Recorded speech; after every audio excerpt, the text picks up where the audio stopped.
കുടുംബസംഗമം എന്നത് ഒരു പ്രത്യേക ലക്ഷ്യത്തിലായിരിക്കണം നമ്മൾ കൂടേണ്ടത്. വെറുതെ കൂടി പിരിഞ്ഞ് ബിരിയാണി കഴിച്ച് പിരിയാലല്ല സത്യത്തിൽ ഇതിൻ്റെ ലക്ഷ്യം. പിന്നെ നമ്മൾ എപ്പോഴും മനസ്സിലാക്കേണ്ടത് ഇത് 3 കുടുംബക്കാരാണ് ഇരിക്കുന്നത്. ഈ ഒരു കുടുംബം മാത്രമല്ല, അഥവാ ഉളിയിലെന്ന് പറയുന്ന ഈ കുടുംബത്തിനുമപ്പുറം ആ കുടുംബത്തിലേക്ക് കയറി വന്നിട്ടുള്ള മരുമക്കളായ ആളുകൾ ഈ കൂട്ടത്തിലുണ്ട്. അവരൊക്കെ മറ്റുള്ള തറവാട്ടിൽ നിന്ന് കയറി വന്നവരാണ്. അതുകൊണ്ട് അവരെ കൂടി മാനിക്കുക എന്നത് നമ്മുടെ ഒരു പ്രത്യേകമായ കാര്യമാണ്.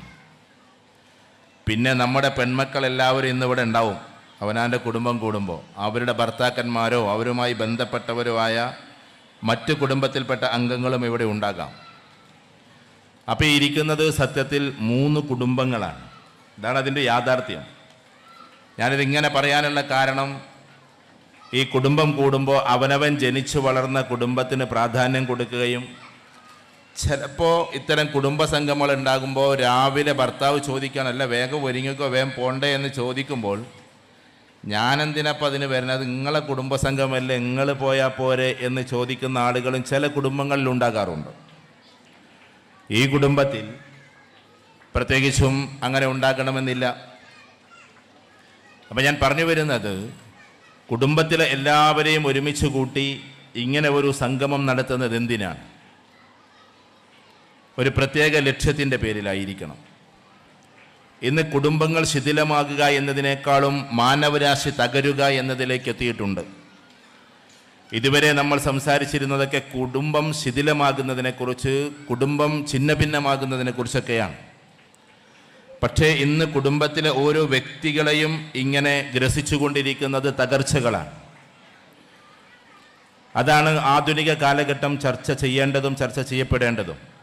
മനുഷ്യനെ സംബന്ധിച്ചിടത്തോളം ഒരു 20 മിനിറ്റ് പ്രൈം ടൈം എന്ന് പറയും. പ്രൈം ടൈം എന്ന് പറഞ്ഞാൽ ഒരു സംസാരം കേൾക്കാൻ ഏറ്റവും നല്ല സമയം ആദ്യത്തെ 20 മിനിറ്റാണ്. അത് കഴിഞ്ഞാൽ പിന്നെ ഒരു 20 മിനിറ്റും കൂടി മാക്സിമം ആകാം. അതല്ലാത്തതെല്ലാം പിന്നെ ഇങ്ങനെ നമുക്ക് ഉൾക്കൊള്ളാൻ കുറച്ച് പ്രയാസമായിരിക്കും. തന്നെയല്ല, കുടുംബസംഗമം എന്ന് പറഞ്ഞാൽ കുറേ പ്രസംഗ കസർത്തുകളല്ല എന്നാണ് ഞാൻ മനസ്സിലാക്കിയിട്ടുള്ളത്. പിന്നെ എന്തിനാ നിങ്ങൾ വന്ന് പ്രസംഗിക്കണമെന്ന് ചോദിക്കും. ഞാൻ നിങ്ങളുടെ കുടുംബത്തിൽപ്പെട്ടൊരാളല്ല. ചിലപ്പോൾ ബന്ധങ്ങളെ കൊണ്ടോ കുടുംബങ്ങളെ കൊണ്ടോ ചിലപ്പോൾ ഉണ്ടാകാം. ഇങ്ങനെ വളഞ്ഞു തിരിഞ്ഞൊക്കെ വരുമ്പോൾ പ്രസംഗത്തേക്കാൾ വേണ്ടത് നിങ്ങൾ പരസ്പരം പരിചയപ്പെടലും മനസ്സിലാക്കലും, ദൂരസ്ഥലത്ത് നിന്ന് വന്നവരൊക്കെ പരസ്പരം അങ്ങോട്ടും ഇങ്ങോട്ടും മിണ്ടലും പറയലും ഒക്കെയാണ്. പ്രസംഗം എന്നും നമ്മൾ കേൾക്കുന്നതാണ്. അതുകൊണ്ട് തന്നെ പ്രസംഗത്തേക്കാൾ വലിയ കാര്യങ്ങളാണ് നടക്കേണ്ടത്. പക്ഷേ ഈ കുടുംബസംഗമം ഒരു പക്ഷേ പ്രാഥമികമായി കൂടുന്നത് കൊണ്ട് ചില സന്ദേശങ്ങൾ അനിവാര്യമാണ് എന്നതുകൊണ്ടാണ് ഇത്തരത്തിലുള്ള ആളുകളെ വിളിക്കുന്നത് എന്നാണ് ഞാൻ മനസ്സിലാക്കിയിട്ടുള്ളത്. അപ്പോൾ ഉസ്താദ് കുറേ കാര്യങ്ങൾ സംസാരിച്ചു. ഇനിയൊരു പ്രസംഗം നിങ്ങൾക്ക് ഗ്രാസ്പ് ചെയ്യണമെങ്കിൽ ഞാനൊന്ന് മെനക്കെടേണ്ടതുണ്ട്. കാരണം ഈ ഡിമിനിഷിങ് യൂട്ടിലിറ്റി എന്ന് പറയുന്നൊരു സാധനമുണ്ട്. എന്ന് വെച്ചാൽ എന്താ അതിന് മലയാളത്തിൽ സീമന്ത ഉപയുക്തത എന്നൊക്കെയോ മറ്റാണ് പറയുക. പണ്ട് പഠിച്ച കാലത്ത് ഉപയോഗിച്ചതാണ്. എന്ന് വെച്ചാൽ നമ്മളൊരു ബിരിയാണി കഴിക്കുകയാണെങ്കിൽ ആദ്യത്തെ ആ ഒരു ബിരിയാണി തട്ടിയ ഒരു കോരിക്ക് തുല്യമാകില്ല അടുത്തത്, പിന്നെ അതിൻ്റെ അപ്പുറത്തുള്ളത്, പിന്നെ അതിൻ്റെ അപ്പുറത്തുള്ളത്. അപ്പോൾ ചുരുക്കത്തിൽ ഇങ്ങനെ കുറഞ്ഞു കുറഞ്ഞു വരും. അവസാനം പിന്നെ തട്ടുന്ന നേരത്ത് വേണ്ടെന്ന് തന്നെ പറയും. അതിനാണ് ഡിമിനിഷിങ് യൂട്ടിലിറ്റി എന്ന് പറയുക. പിന്നെ രസം കിട്ടണം എന്നുണ്ടെങ്കിൽ ആ ബിരിയാണിക്ക് പുറമെ ഒരു ഐസ്ക്രീം കൊണ്ടുവന്ന് തന്നാൽ ഒന്നും കൂടി ഉഷാറാവും. കാരണം പിന്നെ ബിരിയാണിയല്ല കൊടുക്കേണ്ടത്, പിന്നെ ഐസ്ക്രീമാണ്. ഇതേപോലെ ഒരാൾ പ്രസംഗിച്ചു കഴിഞ്ഞാൽ മറ്റൊരാൾ സംസാരിക്കണമെങ്കിൽ അത് നിങ്ങൾ ശ്രദ്ധിച്ചിരിക്കണമെങ്കിലും ആ പ്രസംഗിക്കുന്ന ആളൊന്ന് സാഹസപ്പെടേണ്ടതുണ്ട്. ആദ്യത്തെ പ്രസംഗമാണെങ്കിൽ അത്ര സാഹസമില്ല, അങ്ങനെ പറഞ്ഞേച്ചു പോയാൽ മതി. അപ്പോൾ അതുകൊണ്ട് തന്നെ നിങ്ങൾ വളരെ നിശബ്ദമായി ഇരിക്കുന്നു. സാധാരണ കുടുംബ സംഗമങ്ങളിലൊക്കെ പോയി കഴിഞ്ഞാൽ ഉണ്ടാകാറുള്ളത് ഇങ്ങനെ കശപിശകളും ചിലപ്പോൾ ഇങ്ങനെ സംസാരങ്ങളും കുട്ടികളുടെ അങ്ങോട്ടും ഇങ്ങോട്ടുള്ള ഓടി നടത്തമൊക്കെ കാണാറുണ്ട്. ഇവിടെ അത് വളരെ കുറവാണ്. ഉളിയത്ത് ഫാമിലിയിൽ അത് വളരെ കുറഞ്ഞതായിട്ടാണ് എനിക്ക് അനുഭവപ്പെട്ടത്. അതിന് ഞാൻ ഈ ഉളിയത്ത് ഫാമിലിയുടെ അച്ചടക്കത്തിന് ആദ്യം ഒരു വലിയ ബിഗ് സല്യൂട്ട് നൽകുകയാണ്. പ്രിയപ്പെട്ടവരെ, കുടുംബസംഗമം കൂടുമ്പോൾ ലക്ഷ്യം വേണമെന്ന് പറയുന്നത് എന്തുകൊണ്ടാണ്? നമുക്ക് ഇന്നത്തെ കാലഘട്ടത്തെ ആദ്യം ഒന്ന് ചർച്ച ചെയ്യാം, എന്നിട്ട് ആ ലക്ഷ്യത്തിലേക്ക് കിടക്കാം. ഇന്ന് ഏറ്റവും കൂടുതലായി നമ്മുടെ ജില്ലയിലും മറ്റ് ജില്ലകളിലും, ഇന്നലെ കാസർഗോഡായിരുന്ന പരിപാടി, അവിടെയും ഇതുമായി ബന്ധപ്പെട്ടായിരുന്നു പരിപാടി ഉണ്ടായിരുന്നത്. ഏറ്റവും കൂടുതലായി ഇന്ന് നമ്മളെ ബാധിച്ചിരിക്കുന്ന രണ്ട് പ്രശ്നങ്ങളുണ്ട്. ഒന്ന് നിയോ ലിബറലിസം, മറ്റൊന്ന് ഡ്രഗ് അഡിക്ഷൻ. ഇതെന്തിനാ കുടുംബസംഗമത്തിൽ പറയുന്നത് എന്ന് നിങ്ങൾ ചോദിക്കും. ഇന്ന് അത് ചർച്ച ചെയ്തുകൊണ്ട് കുടുംബം തുടങ്ങലാണ് നല്ലതെന്ന് തോന്നുന്നു.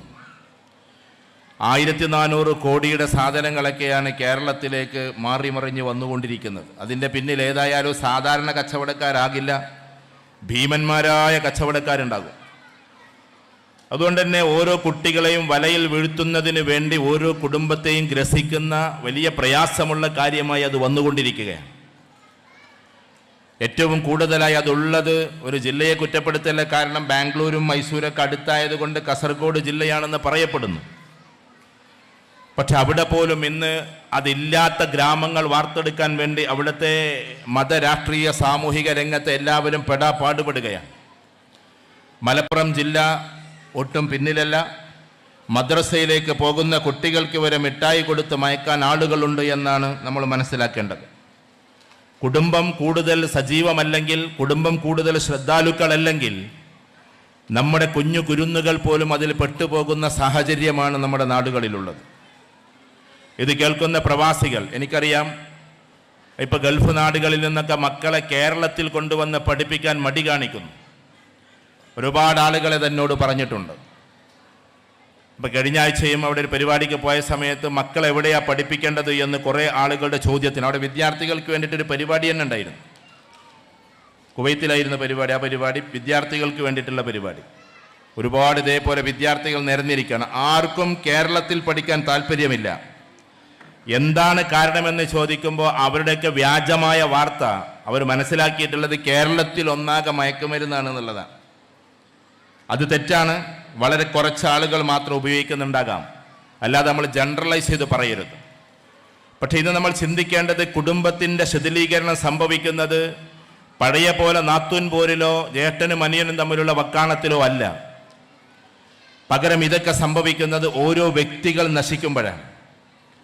പിതാവ് നശിക്കുമ്പോൾ ആ കുടുംബം മൊത്തത്തിൽ നശിക്കുന്നു. പിതാവ് ഒരു പുകവലിക്കാരനാകുമ്പോൾ, പുകവലിക്കുന്നവരാരെങ്കിലും ഉണ്ടെങ്കിൽ ക്ഷമിച്ചേക്കണം, അത് നല്ല കാര്യമല്ല എന്നുള്ള കാര്യം ഉറപ്പാണ്. ലാ തുൽക്കി അഹ്ലീക്കും ഇല തഹ്ലുക എന്ന് ഖുർആനിലൊരു ആയത്തുണ്ട്. നിങ്ങൾ നിങ്ങളെ സ്വയം നാശത്തിലേക്ക് വലിച്ചിഴക്കരുത്. അതിൻ്റെ തഫ്സീറിൽ ഉലമാക്കൾ എഴുതിയിട്ടുണ്ട്. ആധുനിക കാലഘട്ടത്തിലെ ആളുകൾ ഖുർആൻ എന്ന് പറഞ്ഞിട്ടുണ്ടെങ്കിൽ ഖുർആൻ, ഹദീസ്, ഖിയാസ്, ഇജ്മാ, ഇജ്തിഹാദ്, 5 കാര്യങ്ങളാണ് ദീൻ എന്ന് പറഞ്ഞാൽ. അതിപ്പോൾ ഒരു ദീനി ക്ലാസ് അല്ലാത്തതുകൊണ്ട് അത് വിശദീകരിക്കേണ്ട കാര്യമില്ല. എന്ന് വെച്ചാൽ ഒന്ന് ഖുർആനുണ്ട്, അതിനോട് ഉപോത്ബലകമായ വിശ്വാസമയുടെ വാക്കുകൾ, പ്രവർത്തികൾ, മൗനാനുവാദങ്ങൾ, അതാണ് ഹദീസ്. അതിൻ്റെ പുറത്ത് ഖിയാസ്, മുൻകഴിഞ്ഞു പോയ ആളുകൾ എങ്ങനെയാണ് ദീനിലേക്ക് ചേർത്ത് വായിച്ചത്. പിന്നൊന്ന് ഇത് ഇജ്മാ എന്ന് പറഞ്ഞിട്ടുണ്ടെങ്കിൽ സത്യത്തിൽ അത് ഒരുപാട് ഇമ്മാത്തുകളുടെ, ഇമാമുമാരുടെ, ഷാഫി, ഹനഫി, അംബലി, മാലിക്കി പോലെയുള്ള ആളുകളുടെ അഭിപ്രായം എന്താണ്. അത് കഴിഞ്ഞാൽ പിന്നെ തജ്ദീദാണ് എന്ന് പറഞ്ഞിട്ടുണ്ടെങ്കിൽ ശരിക്കും പുതിയ പുതിയ ഗവേഷണങ്ങളാണ്. ഒരു ഉദാഹരണം പറഞ്ഞാൽ, മൊബൈൽ കയ്യിൽ പിടിച്ചുകൊണ്ട് ബാത്റൂമിലേക്ക് പോകാൻ പാടുണ്ടോ എന്ന ചോദ്യത്തിൻ്റെ ഉത്തരം ഖുർആനിലുണ്ടാകില്ല, ഹദീസിലുണ്ടാകില്ല, ഇജ്മായിലുണ്ടാകില്ല, ഇജ്തിഹാദിലും ഉണ്ടാകില്ല, ഖിയാസിലും ഉണ്ടാകില്ല, അത് ഇജ്തിഹാദിലാണ് ഉണ്ടാവുക. എന്ന് വെച്ചാൽ മൊബൈലിൽ ഫുള്ളായിട്ട് ഖുർആൻ്റെ തഫ്സീർ ഉണ്ടാകും. അപ്പോൾ നമ്മുടെയൊക്കെ മൊബൈൽ 6-7 തഫ്സീറുകളുണ്ട് ഫുള്ളായിട്ട്. അപ്പോൾ അതിൽ ഇബ്നു കസീറിൻ്റെ തഫ്സീർ ഉണ്ടാകും, അതേപോലെ തന്നെ ഇമാം റാസിയുടെ തഫ്സീർ ഉണ്ടാകും, അതേപോലെ തന്നെ നമ്മൾ സാധാരണ ഇംഗ്ലീഷിലൊക്കെ നോക്കുന്ന, നിങ്ങളൊക്കെ നോക്കുന്ന അല്ലാമ യൂസുഫ് അലിയുടെ തഫ്സീർ ഉണ്ടാകും, അതേപോലെ തന്നെ ചിലപ്പോൾ ജലാലൈനി തഫ്സീർ ഉണ്ടാകും. ഇങ്ങനെ ഓരോ തഫ്സീറുകളും അതിലുണ്ടാകും. ആ തഫ്സീറും കൊണ്ട് ബാത്റൂമിൽ പോകാൻ പറ്റുമോ? അതൊരു ചോദ്യമാണ്. ആ ചോദ്യത്തിൻ്റെ ഉത്തരം എന്താണ്? സാധാരണക്കാരായ നമുക്കറിയില്ല. അതുകൊണ്ട് ഉലമാക്കൾ ഇജ്തിഹാദ് ചെയ്യണം, ഗവേഷണം ചെയ്യണം. അപ്പം ഹാഫിളായ ഒരാൾ, തഫ്സീർ പഠിച്ച ഉലമാക്കൾ ബാത്റൂമിൽ പോകുന്നു. ആ ബാത്റൂമിൽ പോകുന്ന സമയത്ത് അവരവിടെ ഓതാൻ പാടില്ല, അതിനെക്കുറിച്ച് ഓർക്കാൻ പാടില്ല. അതേപോലെ തന്നെ മൊബൈൽ കൊണ്ടുപോകുമ്പോൾ അതിലുള്ള കാര്യങ്ങൾ അവിടെ നമ്മൾ നോക്കാൻ പാടില്ല, അതിലുള്ളത് കേൾക്കാൻ പാടില്ല, അതിലേക്ക് റിംഗ് ടോൺ പോലും ദീനിയായ കാര്യങ്ങൾ വരാൻ പാടില്ല. അതാണ് അതിൻ്റെ ഉത്തരം. അത് ഈ ആധുനിക കാലഘട്ടത്തിൽ ഉലമാക്കളാണ് പറഞ്ഞു തരിക. ഇതേപോലെ ആധുനിക കാലഘട്ടത്തിൽ കുടുംബത്തിൻ്റെ ശിഥിലീകരണം നമ്മൾ സംസാരിക്കുമ്പോൾ ഗവേഷണാത്മകമായി പറഞ്ഞാൽ ആദ്യത്തെ ഏറ്റവും വലിയ കെടുതി എന്ന് പറഞ്ഞാൽ അത് ഇന്നത്തെ സ്കൂളുകളിലും ക്യാമ്പസുകളിലും തെരുവുകളിലും അതേപോലെ തന്നെ ആഘോഷവേളകളിലുമൊക്കെയുള്ള ഇത്തരത്തിലുള്ള പ്രവണതകളാണ്. ആ ഗവേഷണാത്മകമായിട്ടാണ് പറയുന്നത്. പുകവലി എന്ന് പറയുന്ന പ്രയോഗം ചിലപ്പോൾ ഹദീസിൽ നമ്മൾ കാണില്ലെങ്കിലും പുകവലിക്കുക എന്നതുപോലും നമ്മുടെ നാശത്തിന് കാരണമാകുന്നത് കൊണ്ട് ലാ തുൽക്കി അഹ്ലീക്കും ഇല തഹ്ലുക, നിങ്ങൾ നിങ്ങളെ സ്വയം നാശത്തിലേക്ക് വലിച്ചിഴക്കരുത് എന്ന ഖുർആൻ വാക്യത്തിന് എതിരായി മാറുന്നു എന്നതാണ്. അഥവാ സിഗരറ്റ് വലിച്ചു കഴിഞ്ഞാൽ ഉറപ്പായിട്ടും നിക്കോട്ടിൻ എന്ന് പറയുന്ന സാധനം നമ്മുടെ അകത്തേക്ക് കയറുമെന്നും അത് നമ്മുടെ ലിവറിനെയും മറ്റുള്ളതിനെയുമൊക്കെ വളരെ പ്രയാസപ്പെടുത്തുമെന്നും ആ പ്രയാസപ്പെടുത്തുന്നതിലൂടെ ഇൻടോക്സിക്കേഷൻ നടക്കുമെന്നും അത് പുറത്തേക്ക് പോകാതെ വരുമ്പോൾ ചിലപ്പോൾ ക്യാൻസറിസ്റ്റിക്കിന് അല്ലെങ്കിൽ ക്യാൻസറിനത് കാരണമാകുമെന്നും ഇതൊക്കെ അറിയാവുന്ന ഒരാൾ അത് വലിക്കാൻ പാടില്ല, ആര് വലിക്കുന്നുണ്ടെങ്കിലും.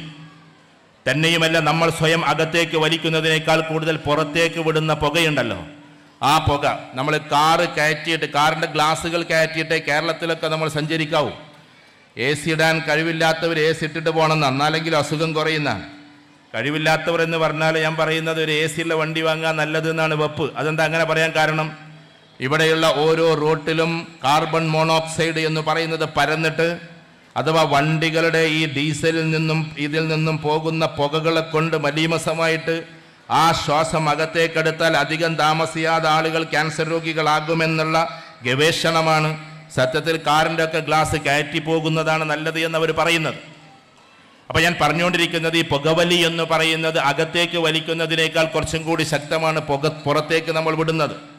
അത് വിട്ടിട്ട് നമ്മുടെ ചെറിയ കുട്ടികൾ, ഇപ്പം നിങ്ങൾ ക്യാൻസർ സെൻ്ററിലൊക്കെ പോയാൽ ഒരുപാട് ചെറിയ കുട്ടികൾക്ക് ക്യാൻസർ കാണാം. അവരെന്ത് കഴിച്ചിട്ടാണ് ക്യാൻസർ വന്നത്, അവരെന്ത് കഴിച്ചിട്ടാണ് അവർക്ക് കിഡ്നി രോഗം വന്നത്, ഇത് നമ്മൾ ചിന്തിക്കേണ്ടതാണ്.